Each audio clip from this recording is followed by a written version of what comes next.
के भन्नु त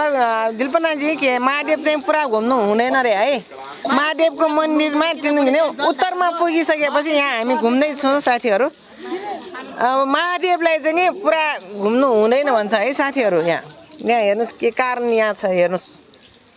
कारण यहाँ छ महादेवलाई पुरा घुम्नु हुँदैन भन्ने कुरा मैले आज थाहा पाएँ है आज थाहा पाएँ मैले यो हो अनि यहाँबाट हाम्रो उत्तरतिरको यो जुन जल चढाइन्छ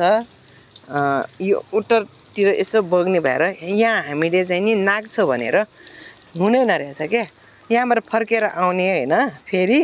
आधी मात्रै घुम्ने अनि त्यसपछि आधी मात्रै घुम्ने होइन यहाँसम्म मात्रै घुम्ने यहाँबाट बाइक हुने अनि फेरि अर्को राउन्डमा अर्कोपट्टिबाट उल्टोपट्टिबाट फेरि घुमेर एक राउन्ड पुरा गर्ने भन्नुभएको छ है यो आज थाहा पाएँ हजुरहरूले पनि थाहा पाइराख्नुहोस् यस्तो चाहिँ हाम्रो छ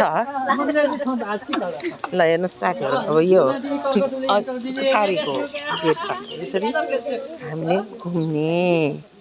घुम्ने तरिका महादेवलाई घुम्ने तरिका ल हेर्नुहोस् साथीहरू त्रिपुरेश्वर महादेव आज शनिबार 2082 है कार्तिक महिनाको यहाँनिर अघि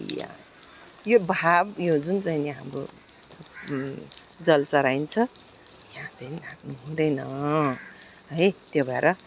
अब एक राउन्ड पुरा भयो यताबाट र यताबाट ल साथीहरू यो थाहा पाइराख्नुहोस् हस् धन्यवाद।